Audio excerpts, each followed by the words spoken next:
আরও একবার বড় আশা নিয়ে যুক্তরাষ্ট্রে অনুষ্ঠিতব্য বিশ্বকাপের ২৩তম আসরে খেলতে গিয়েছে কার্লো আনচেলত্তির শিষ্যরা। তবে এবারের আসরে ব্রাজিলকে শীর্ষ ফেভারিট দল হিসেবে উল্লেখ করছেন না এদের মিডফিল্ডার ক্যাসেমিরো।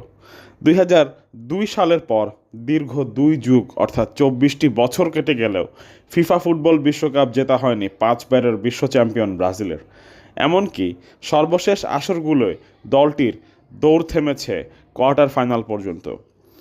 রেকর্ড ষষ্ঠ বিশ্বকাপ শিরোপা জয়ের লক্ষ্যে যুক্তরাষ্ট্রে পা রাখা ব্রাজিলকে বর্তমান বুকমেকাররা ইউরোপিয়ান চ্যাম্পিয়ন স্পেন, ২০১৮ বিশ্বকাপ জয়ী ফ্রান্স এবং ইংল্যান্ডের পেছনে রেখেছেন। আগামী ১১ জুন থেকে ১৯ জুলাই পর্যন্ত উত্তর আমেরিকায় অনুষ্ঠিতব্য এই টুর্নামেন্টকে সামনে রেখে এমন মূল্যায়ন করা হয়েছে।